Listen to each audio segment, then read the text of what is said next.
Iran போரில் அமெரிக்க அதிபர் Donald ட்ரம்ப்பை பாதுகாப்பு அமைச்சர் பீட் ஹெக்ஸெத் தவறாக வழிநடத்துவதாக சந்தேகம் எழுப்பியிருக்கிறார் துணை அதிபர் ஜேடி வான்ஸ். ஈரானுக்கு எதிரான போரில் அமெரிக்காவுடைய ஏவுகணை மற்றும் ஆயுத இருப்பு மிக வேகமாக தீர்ந்து வருவதாகவும் வான்ஸ் கவலை தெரிவிச்சிருக்கிறார். குறிப்பாக சீனாவுக்கு எதிராக மோதல் ஏற்பட்டுச்சு அப்படின்னா தேவைப்படக்கூடிய முக்கியமான ஆயுதங்கள் தற்போது ஈரானுக்கு எதிராக பயன்படுத்தப்படுறத வான்ஸ் சுட்டிக்காட்டி அமெரிக்க பாதுகாப்புத்துறைக்கு எச்சரிக்கை கொடுத்திருக்கிறார். ஆனால் இதற்கு நேர்மாறாக அமெரிக்காவுடைய ஆயுத கிடங்கு மிகவும் வலுவாக இருப்பதாகவும் ஈரான் படைகளுக்கு பெரும் சேதம் விளைவிக்கப்பட்டுள்ளதாகவும் ஹெக்ஸெத் பொதுவெளியில் சொல்லிட்டு இருக்கிறார். முந்தைய அமெரிக்க போர்களான கொரியா, வியட்நாம் அல்லது ஆப்கானிஸ்தான் இந்த நாடுகளோடு நடந்தது போன்ற பல தசாப்தங்களாக அந்த போர்கள்லாம் நீடிச்சது. ஆனால் ஈரானுக்கு எதிரான இந்த நடவடிக்கை சில வாரங்களிலேயே நிச்சயமான இராணுவ முடிவுகளை எட்டியிருக்கிறது அப்படிங்கிறது தான் ஹெக்ஸெத்தினுடைய ஸ்டேட்மெண்ட்டாக இருக்குது. அமெரிக்காவுடைய ஆயுத கிடங்கு காலியாகி வருவதா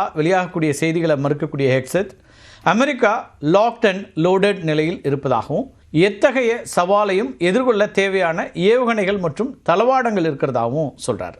ஆனால் ஹெக்ஸெத் கூற்றுகளையும் அறிவிப்புகளையும் வெற்று பிம்பம் அப்படின்னு சொல்கிறாரு துணை அதிபர் வான்ஸ். அமெரிக்கா ஏற்கனவே சுமார் 1000 ஸ்டெல்த் க்ரூஸ் ஏவுகணைகளையும் ஸ்டெல்த் க்ரூஸ் மிசைல்ஸ் இருக்கு இல்லையா அதேபோல் 1200 பேட்ரியாட்டிக் இன்டர்செப்டர்ஸையும் பயன்படுத்தி விட்டதாக பல அமெரிக்க ஊடகங்கள் தெரிவிக்கின்றன.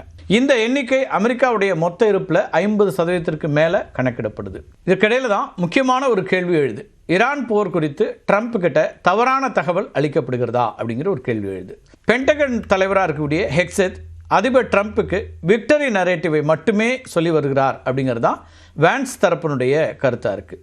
அதாவது போருடைய உண்மையான பொருளாதார மற்றும் இராணுவ பாதிப்புகளை மறைச்சிட்டு ட்ரம்ப் எதை கேட்க விரும்புகிறாரோ அதை மட்டும் ஹெக்ஸெத் அவர்கிட்ட சொல்கிறாரு அப்படிங்கிறது வான்ஸுடைய குற்றச்சாட்டாக இருக்குது. ஈரானுடனான தற்போதைய மோதலால் அமெரிக்காவினுடைய ஆயுத இருப்பை மீண்டும் நிரப்பணும் அப்படின்னா சுமார் 6 to 10 ஆண்டுகள் வரை ஆகலாம் அப்படின்னு மதிப்பிடப்படுது. இது சீனாவிடமிருந்து தைவானை பாதுகாக்கக்கூடிய அமெரிக்காவினுடைய திறனை குறைக்கக்கூடும் அப்படிங்கிறதும் வான்ஸ் தரப்பினுடைய அச்சமாக இருக்குது. அது மட்டும் இல்லாமல் அமெரிக்காவிடம் ஹைப்பர்சானிக் ஏவுகணைகள் மற்றும் மேம்பட்ட குரூஸ் ஏவுகணைகளுக்கு எதிரான தற்காப்பு அமைப்புகள் இல்லை அப்படின்னு விண்வெளி கொள்கைகளுக்கான பாதுகாப்புத்துறை உதவி செயலாளர் மார்க் பெர்கோவிஸ் அப்படிங்கிற ஒருத்தர் சொல்கிறார். இந்த ஹைப்பர்சானிக் ஏவுகணைகளை பொறுத்த வரைக்கும் ஒளியை விட 5 மடங்கு வேகத்தில் போகிற ஒரு திறன் கொண்டது.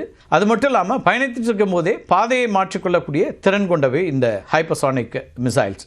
அமெரிக்காட்ட தற்போதுள்ள வான் பாதுகாப்பு அமைப்புகளான தாட், பேட்ரியாட் போன்றவை ஒரு குறிப்பிட்ட பாதையில் வரக்கூடிய ஏவுகணைகளை தடுக்கிறதுக்கு மட்டுமே வடிவமைக்கப்பட்டவை. இப்போ வளிமண்டலத்தினுடைய ஸ்வீட் ஸ்பாட் பகுதியில் நெகிழ்வுத்தன்மையோடு வரக்கூடிய ஹைப்பர்சானிக் ஆயுதங்களை கண்டறிந்து அழிப்பது அப்படிங்கிறது தாட்கோ, பேட்ரியாட் போன்ற வான் பாதுகாப்பு அமைப்புகளால் அதை தடுத்து நிறுத்துறது கடினம் அப்படின்னு சொல்லப்படுது. விண்வெளியில் மிக உயரத்தில் வரக்கூடிய கண்டம் விட்டு கண்டம் பாயும் ஏவுகணைகளையும் தாட் மற்றும் ஏஜிஸ் அமைப்புகள் தடுத்து நிறுத்தும்.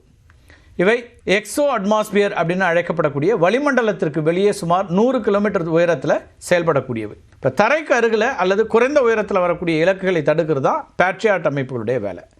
இந்த பேட்ரியாட் அமைப்பு என்ன பண்ணுன்னா 20 to 30 கிலோமீட்டர் உயரத்திற்குள்ளே செயல்படும். இப்போ ஹைப்பர்சானிக் ஏவுகணைகள் சரியாக 30 கிலோமீட்டர்லேருந்து 70 கிலோமீட்டர் வரையிலான இடைவெளியில் பறக்கக்கூடியவை. இந்த ஸ்வீட் ஸ்பாட் அப்படின்னு அழைக்கப்படக்கூடிய இந்த உயரம் இருக்கு இல்லையா, இது விண்வெளி பாதுகாப்பு அமைப்புகளுக்கு மிகவும் தாழ்வானது, சாதாரண வான் பாதுகாப்பு அமைப்புகளுக்கு மிகவும் உயரமானது. இந்த இடைவெளியை நிரப்புறதுக்கு டொனால்ட் ட்ரம்ப் சுமார் $180 பில்லியன் மதிப்பிலான கோல்டன் டோம் அப்படிங்கிற ஒரு புதிய ஏவுகணை கவச திட்டத்தை முன்மொழிஞ்சிருக்கிறார்.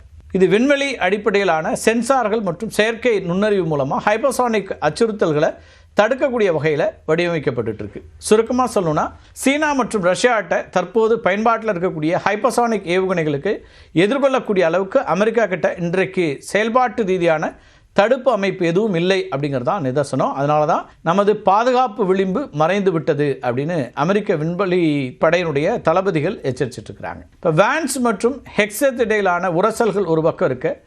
போர் குறித்து முடிவெடுப்பதற்கான காலக்கெடுவும் விரைவில் முடிவடைய இருக்கு. அமெரிக்க அரசியலமைப்பின்படி அதிபர் ஒரு நாட்டின் மீது போர் தொடுக்க நாடாளுமன்றத்தினுடைய ஒப்புதல் அப்படிங்கிறது ரொம்ப முக்கியம். ட்ரம்ப் ஈரானுக்கு எதிராக தொடங்கிய இராணுவ நடவடிக்கைகள் தற்காலிக அனுமதியின் கீழ் தான் நடந்துட்டு இருக்கு. அந்த அனுமதி அல்லது வார் பவர்ஸ் ரெசல்யூஷன் அதுக்கான காலக்கெடுங்கிறது மே 1 முடியுது. இதுக்குள்ள ட்ரம்ப் காங்கிரஸில், அங்கே அமெரிக்கா காங்கிரஸ் இருக்கு இல்லையா, அந்த அமைப்பில் முறையான போர் அறிவிப்புக்கான ஒப்புதலை பெறணும்.